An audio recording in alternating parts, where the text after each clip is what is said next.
Hello YouTube and welcome back to the FIFA 17 Sunderland Career Mode. This is episode 42 of the Sunderland Career Mode, and as you can see we're starting this episode off with a simulated match against Fulham. Obviously, because it's the January transfer window, in this episode we're going to be showing all the simulated games as well as any action we do in the transfer window.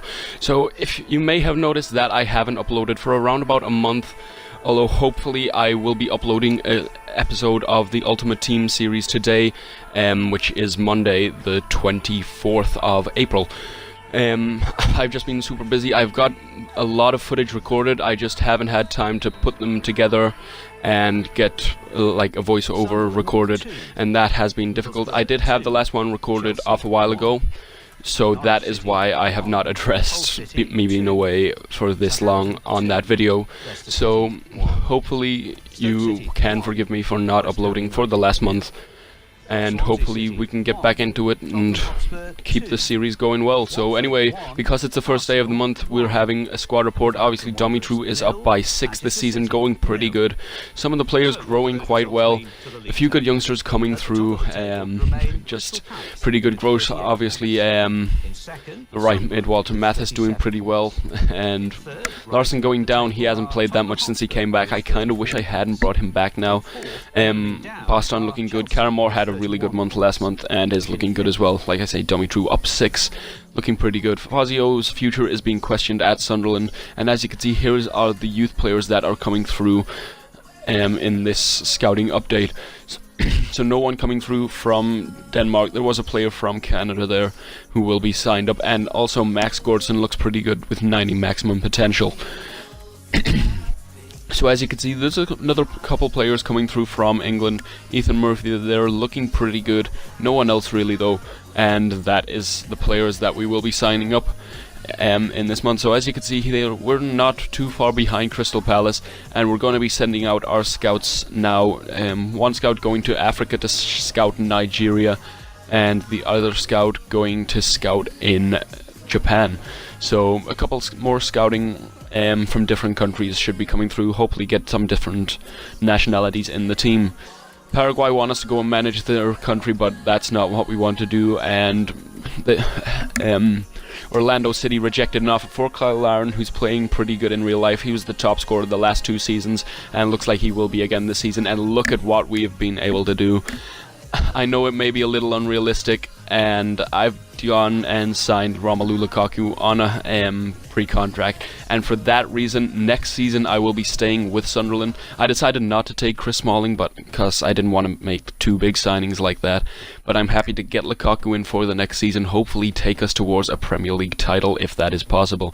Hopefully this season we will get top 4, and we'll be playing in the Champions League as well. You never know, push for a Champions League could be on the cards, but it's still a little unlikely. But the team's pretty good at the minute, although saying that we are losing 1-0 at halftime at home to Watford. So hopefully we can improve on this result from this point.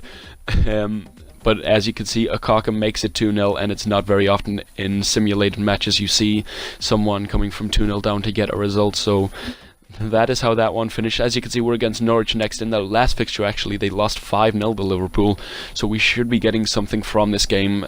Sergi Gomez scoring pretty early on there for us, but Nelson Oliveira equalising for them before Andre Gray got a goal, and Olsen got yellow carded in the same minute, so possibly an advantage was played. We ended up scoring and then a yellow card, but Servi scored in the 60th minute.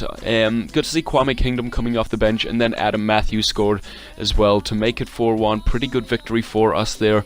So Norwich not on a good run of form. As you can see, we've got Reading in the FA Cup. It only shows their fixtures from the EFL Cup because they're not in our league, and for some reason that's the only results that EA can pick up on for some reason. Can't just make results from what happened in the Championship. But anyway, Servi scores once again, as we're playing a pretty strong side mixed with a bit youth in there. Kwame Kingdom starting at the back, obviously the player we're trying to play the certain amount of games with for our youth objectives. But Paul McShane, the former Sunderland man, scores against us to make it 1-1, and the game is continuing now. Not long left, 10 minutes before Adam Matthews scores once again as well to make it 2-1. Another late goal from Adam Matthews to put us through in the FA Cup into the 4th round. Pretty good for us there, and as you can see, they're happy with that because Kwame Kingdom has now played enough games, and we had an offer accepted for this centre back Moritz da Costa from Hamburg. I'm not sure whose region he is, possibly I think Naldo, as I think he's Brazilian. And we also got an offer accepted for this goalkeeper from Southampton, another region. This time doesn't have a face, but he looks pretty good as well. The Polish goalkeeper, possibly Fabianski. I'm not too sure who else it could be. But anyway, we have an offer for Duncan Watmore. Actually, sorry, it's Lyndon Gooch, who is a good player in real life. I'd like to see him get more game time, but unfortunately he hasn't gotten much game time in this career mode either. But anyway, we get an offer for Borja Boston from Manchester United. They offered 26.5 million. I asked for 45. He hasn't scored that many goals for us as I would have liked. He's been a pretty good player still, but if we can get around 45 million, that would be nice. But as you can see, because of the results so far in this month, we have gone top of the table, and Moritz da Costa has also accepted his contract and will be joining the club on a £20 million deal. So pretty good. I think he could turn out to be 19 years old, 79 overall. Should be decent for the rest of the season and the future. So anyway, the goalkeeper from Southampton is also accepted, while Lyndon Gooch has left the club. I'm going to say his name's Patrick Skrybski, but that's just a guess, as that looks a pretty difficult name to pronounce. So anyway, we're up against Crystal Palace away from home this time after beating them close to the end of last episode, and Connor Wickham, the former Sunderland man, gets the opening goal in the 8th minute, which is unfortunate. But Borja Boston, playing what could be one of his final games possibly, in the 27th minute equalises for Sunderland to make it 1-1 as we advance into the second half. Karamo going into the book and just trying to get something, and Borja Boston gets his second goal. Unfortunately though, former Newcastle man Andros Townsend scores with about 10 minutes to go, and we get another offer for Baston. Man United want to offer us 33 million. We also accept an offer for Hartman because he's not been that good, to be honest, and after them get 2 goals, Boston will probably be in better form, so United will probably be more willing to pay more money. So I asked for 43 million this time because they said they said no to the 45 million. Hopefully we can get something, and as you can see, they have agreed to that and will go ahead with the deal, signing Borja Boston for £43 million. So we will have to look for a backup striker now, as I decided I would go and have a look at the strikers we had. And actually I was thinking at this point, do we need another backup striker? Because we have plenty of good young strikers in the club that we could keep. We see £37.5 million of the £43 million, which is pretty good. And as you can see, we get into the what I think may be the final simulated game of this episode, at home against Liverpool. So hopefully getting something out of this game, but Divock Origi gives them the lead with about 14 minutes on the clock. Petros then makes it 2-0, which pretty much means we have lost this game because, like I said earlier in the episode, 2-0 is pretty much a score that is never came back from on career. I believe, well, I pretty much never anyway. I believe I've seen it happen a couple times, but whenever it's happened, it's been my team going 2-0 in the lead, the other team pulling it back to 2-2 to equalize, and then scoring to make it, then my team's going to make it 3-2. So whoever's had the 2-goal lead still end up winning.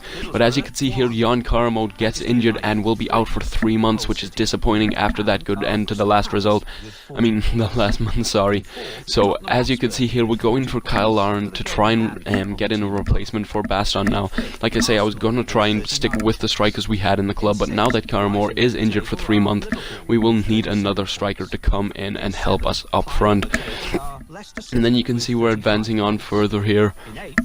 Something else coming up in the inbox, and it's Kyle Lauren accepting his contract offer, coming into the club for £12.5 million. 14,000 on the wage budget isn't that bad, and as you can see, we're advancing into deadline day here with Kyle Lauren signing. I'm pretty sure that may be the last bit of business that we will be involved in terms of incoming. We will just have to see if we get any transfer offers, and that will see if anyone leaves the club. We got an offer for Korea, and he will be going out on loan to Bayern Munich, and because of losing 2 strikers in this month, we have decided to keep Andre Gray and reject all offers for him after we got a pretty poor offer anyway. We got another player going out on loan, Silvio Luna, going out to Carlisle United, another team in the north of England, so not too far for him to leave, except he's in the northwest.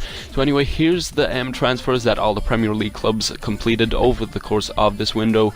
Some clubs not completing too much. Liverpool not doing anything whatsoever. Same with Manchester City. Man United only brought in Baston as a replacement for Pogba, probably. Well, anyway, as you can see, Tottenham brought in no one. Stoke brought in no one. We spent 42.5 million, and other than that, it's not too much business going on in the Premier League, but 279 million has been sent on this final day alone. So that's pretty good, and here are the players in the scouting report. Just getting rid of the players that don't look too good. Russell Hayward does look good on the other hand, as he's pretty tall and has good potential. So hopefully he will come in and do a job eventually. Well, I say eventually, I'm going to offer him a contract now, £400 a week.